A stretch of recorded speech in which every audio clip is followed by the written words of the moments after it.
আসসালামু আলাইকুম রহমতুল্লাহি ওবরকাতুহু। সম্মানিত দর্শক, আপনারা ইতিপূর্বে দেখেছেন যে লন্ডনে তারেক রহমান সাহেব এবং ডক্টর মোহাম্মদ ইউনূসের যে বৈঠকটি হয়েছিল, ওটি নিয়ে বাংলাদেশে যে উচ্ছ্বাস তৈরি হয়েছিল, সেই উচ্ছ্বাসটি মিলিয়ে যেতে 15 দিন লাগেনি। এবং ডক্টর মোহাম্মদ ইউনূসের লন্ডন ভ্রমণ, যেটি আমাদের রাষ্ট্রের কোনো প্রয়োজন ছিল না। তিনি একটি পুরস্কার গ্রহণ করতে গিয়েছিলেন, যেটি তার একান্ত ব্যক্তিগত পুরস্কার ছিল, এবং সেই পুরস্কার গ্রহণ করার জন্য তিনি রাষ্ট্রীয় অর্থ ব্যয় করে লন্ডনে গিয়ে খুব একটি বিব্রতকর অবস্থার মধ্যে পড়েন। সেখানে যে লাটবহর নিয়ে যান, সেই লাটবহরের মধ্যে বাংলাদেশ ব্যাংকের গভর্নর ছিল, সেই লাটবহরের মধ্যে অর্থমন্ত্রী ছিল, আর অনেকে ছিল। অর্থমন্ত্রী ছিল কিনা আমার মনে নাই, বাট অনেকে ছিল। মানে ভাবটা দেখানো হচ্ছিল যে তারা গিয়ে ব্রিটেনের প্রধানমন্ত্রীর সঙ্গে দেখা করবেন এবং টিউলিপ সিদ্দিক থেকে শুরু করে ওখানে লন্ডনে যে সমস্ত লোকজন রয়েছে তাদের সহায় সম্পত্তি তারা ওখানে বাজেয়াপ্ত করে তারপরে শেষে বীরের বেশে বাংলাদেশে ফিরবেন, ইত্যাদি ইত্যাদি নানা রকম কাণ্ড কারখানা ঘটবে, যাতে করে বাংলাদেশে সে বগল বাজানো যায় যে তিনি লন্ডন বিজয় করে এসেছেন। আর ডক্টর মোহাম্মদ ইউনূস বিরাট ব্যক্তিত্ব, তিনি সেই ব্রিটেনের রাজার কাছ থেকে পুরস্কার নেন, প্রধানমন্ত্রীর সঙ্গে বিনা অ্যাপয়েন্টমেন্ট থেকে দেখা করেন এবং প্রধানমন্ত্রীর হাত ধরে বলেন যে টিউলিপ সিদ্দিকে বাদ দাও, অমনি সে বাদ দেয়। তারপর শেষে তিনি বলেন, তোমার দেশে যে সকল আওয়ামী লীগের লোকজন আশ্রয় রয়েছে তাদেরকে এখনই গ্রেপ্তার করে আমার সঙ্গে প্লেনে দাও, আর আমি বাংলাদেশে এনে তাদেরকে সঙ্গে সঙ্গে জেলে ভরে দেখিয়ে দিই যে আল্লাহ আমাকে কত ক্ষমতা দিয়েছে।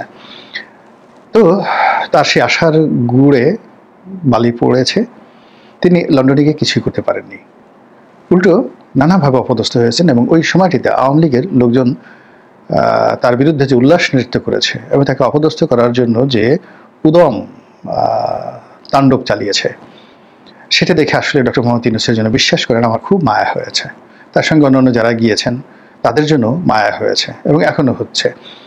একসময় বাংলাদেশে যারা ব্যক্তি হিসেবে বেশ পরিচিত ছিলেন, ধরেন সাংবাদিক হিসেবে যারা পরিচিত ছিলেন, সম্মানিত ছিলেন, যাদেরকে দেখলে মানুষজন আদর যত্ন করতেন, সেই সমস্ত লোকজন কেবলই মাত্র ইউনূস সাহেবের সংস্পর্শ লাভের কারণে এখন এতটা ঘৃণিত, এতটা নিন্দিত হয়েছেন যে লোকজন তাদেরকে খুব বাজে বাজে ভাষায় গালাগাল করে, তাদেরকে দেখলে ঢিল মারতে চায়, তাদেরকে রাস্তায় যদি পায় তাদের কাপড় চোপড় খুলে নিতে চায়, তাদেরকে ধাওয়া দিতে চায়, তারপরে তাদেরকে খুব অশ্লীল অশ্রাব্য ভাষায় গালাগাল করে। এই জিনিসগুলো আমাদের আসলে দেখতে ভালো লাগে না। এর কারণ হলো, যে কোনো মন্দ দৃষ্টান্ত না, ওটা বড় হয়ে ফিরে আসে। আওয়ামী লীগ যে সকল মন্দ কাজগুলো করেছে তাদের জমানাতে, এখন দেখুন যে তাদের গ্রেপ্তারকৃত যে সকল নেতারা এখন জেলে আছেন, নিয়মিত কোর্ট কাছারিতে আসছেন, তাদের সাথে যা করা হয়েছে আওয়ামী লীগ এটা স্বপ্নেও কল্পনা করেনি।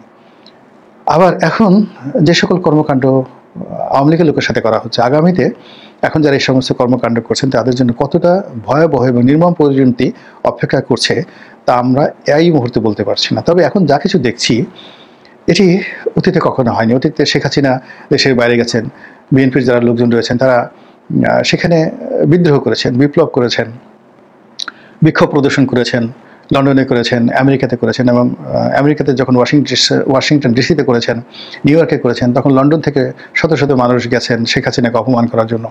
শেখ হাসিনা যে হোটেলে গিয়েছেন, তো সেই হোটেলের উল্টো দিকে দাঁড়িয়ে যখন তারা বিক্ষোভ করছিল, শেখ হাসিনা সাহস করে তাদের কাছে এগিয়ে গেছেন, তাদেরকে চা খাওয়ার জন্য দাওয়াত দিয়েছেন, তাদের সাথে কথা বলার চেষ্টা করেছেন। কিন্তু দেখুন সেই পরিস্থিতি এখন এতটা, মানে যাকে বলা হয় অগ্নিগর্ভ হয়ে গেছে যে লন্ডনে যখন ডক্টর মোহাম্মদ ইউনূস ছিলেন তখন পরিস্থিতি এমন উত্তপ্ত ছিল যে ডক্টর মোহাম্মদ ইউনূস হোটেল থেকে বের হয়ে শেখ হাসিনার মতো সাহস করে বিক্ষোভকারীদের সামনে দাঁড়াবেন, বাংলাদেশে এমন কোনো বদ্ধোন্মাদ আছে যে পরামর্শ ডক্টর মোহাম্মদ ইউনূসকে দেবেন? বা ডক্টর মোহাম্মদ ইউনূস পরিস্থিতি কেমন ছিল যে তিনি সাহস করে তাদের সামনে যাবেন? এতটা পরিবর্তন হয়ে গেছে। এবং ডে বাই ডে যাকে বলা হয় এই ঘটনাগুলো ঘটছে। আপনি দেখেন, এই যে সর্বশেষ যখন মাহফুজ গেল লন্ডনে, তো তাকে টার্গেট করে, লন্ডনে না আমেরিকাতে তো নিউ ইয়র্ক শহরে, বা তাকে টার্গেট করে যেভাবে ডিম মারা হলো, খুব শিল্পসম্মত। একজনের পকেটে 10টা-12টা করে ডিম নিয়ে এসেছেন। তো সেই ডিমগুলো গাড়িকে টার্গেট করে এমনভাবে মেরেছেন, আমরা যেভাবে একেবারে বাস্কেটবলে বল ফেলার জন্য যেভাবে টার্গেট করে করি, তারপরে যেভাবে মানে বেলুন ফাটানোর জন্য অনেক সময় যে আমরা যারা আনকোরা শুটার পার্কে গিয়ে ওই যে আমরা বেলুন ফুটাই গুলি করে, তো দেখা যাচ্ছে যে একটা বেলুন ফোটাতে সেই একেবারে চোখ মানে এক চোখ বুজে তারপর শেষে খুব সিরিয়াসলি মানে আমার এই বেলুন ফাটাতেই হবে, তারপর একটা গুলি করি। পার্কে দেখে না যে বন্দুক দিয়ে যে গুলি করে বেলুন ফাটায়, ছোট ছোট বেলুন, তো ওইরকম। তো অনেক লোক এটাকে একটা বিনোদন হিসেবে নিয়েছেন। সে গাড়িটা, মাহফুজের গাড়িটা আছে, সেই গাড়ির নির্দিষ্ট জায়গায় ডিমটা ফাটাতে হবে, এই জন্য হাতের ডিম নিয়ে সময় নিয়ে টার্গেট করে একদম এক চোখ বন্ধ করে সুন্দরভাবে যে স্টাইল করে মানে ডিম ফাটানো হয়েছে, ডিম ছোড়া হয়েছে, এটা রীতিমতো একটা বিনোদনে পরিণত হয়েছে। এবং সেই বিনোদন লন্ডনে যেভাবে হয়েছে তার সে নিউ ইয়র্কে মাহফুজের সাথে বহু বেশি হয়েছে। আর আগামীতে ডক্টর মোহাম্মদ ইউনূসের সঙ্গে কেমন হবে সেটা 22 তারিখে না আসা পর্যন্ত আমরা কিন্তু বুঝতে পারছি না।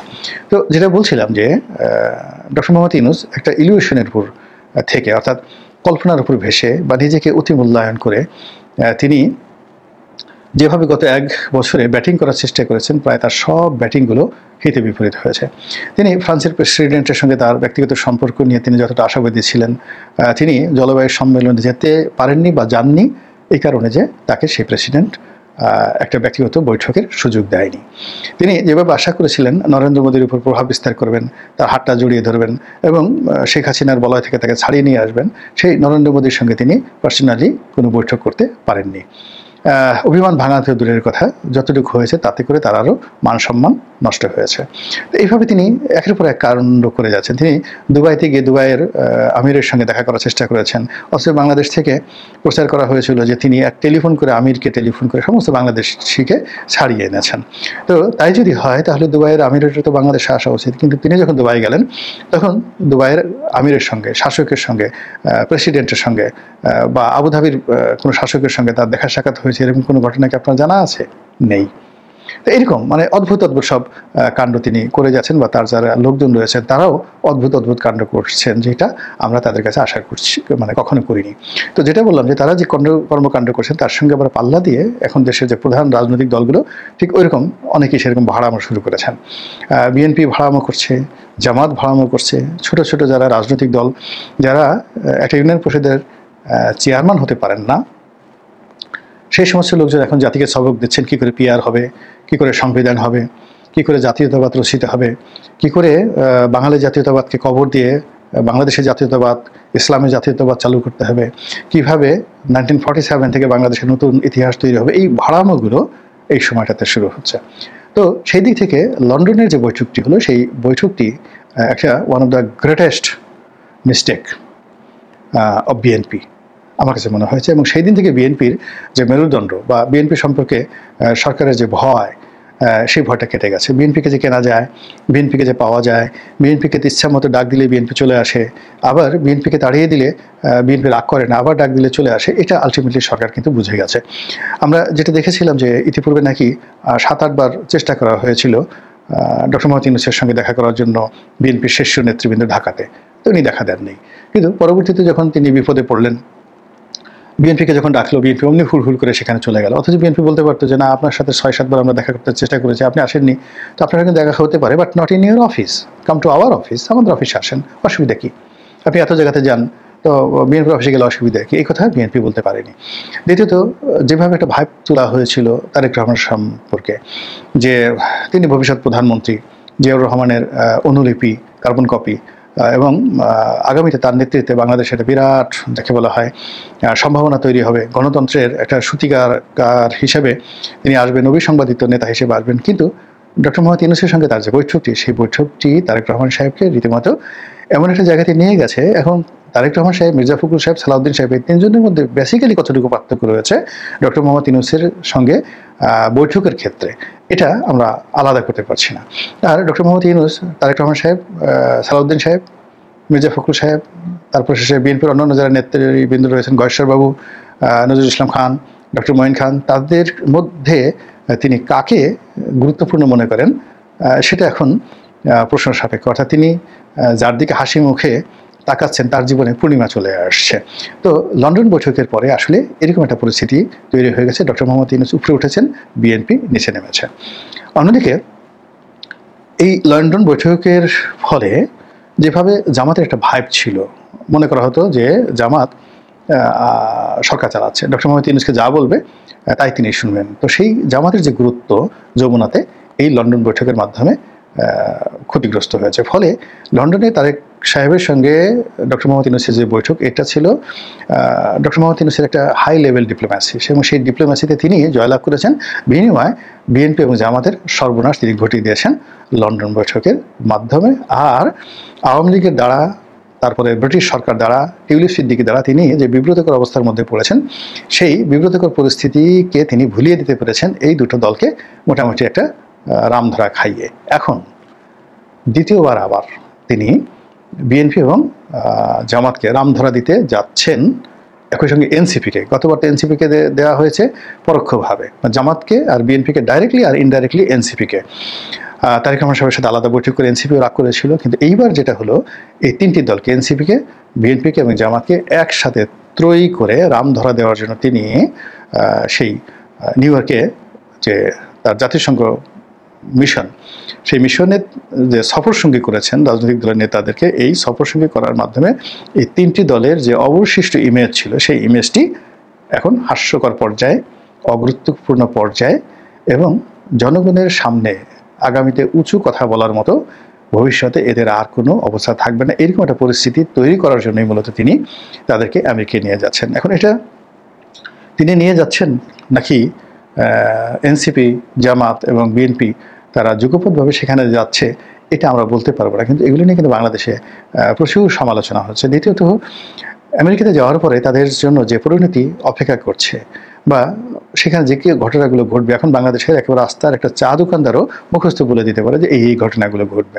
এবং ওখান থেকে তারা ফেরার পরে কী ধরনের একটা পরিস্থিতি দেশে এবং দেশের বাইরে হবে, এবং তারা আমেরিকার মাটিতে বাঙালি কমিউনিটির মধ্যে তাদের গ্রহণযোগ্যতা কোন পর্যায়ে যাবে, কিংবা আমেরিকার প্রশাসনে তাদের অবস্থা কেমন তৈরি হবে, এটা এখন বাংলাদেশের চায়ের দোকানদারও বুঝতে পারছে। বোঝার চেষ্টা করুন, আমেরিকাতে যে সকল দেশের সরকার প্রধানরা আসবেন, আমার কাছে মনে হচ্ছে যে বাংলাদেশের সরকার প্রধান, অন্তর্বর্তীকালীন সরকার প্রধান, তার লাটবহর এবং লাটবহরের সঙ্গে তিনি তার সঙ্গী সাথী রূপে বলেন, কেউ কেউ ঠাট্টা করে বডিগার্ড বলার চেষ্টা করছেন, কেউ কেউ প্রক্সি বলার চেষ্টা করছেন, কেউ তাদেরকে আরও কথা, মানে এগুলো বলবো না, এগুলো বলা যাবে না, বলার চেষ্টা করছেন।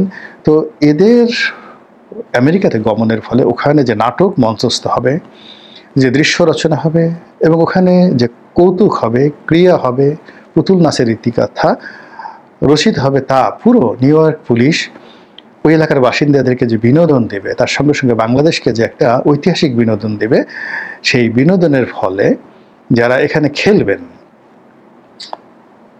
তাদের অবস্থা কি হবে আমরা বলতে পারি না, কিন্তু যাদেরকে উদ্দেশ্য করে এই খেলাধুলা হবে তাদের অবস্থা যে কি হবে রাজনীতিতে, এটা ভাবতেই আমার নিজের কাছে খুব শরম লাগছে।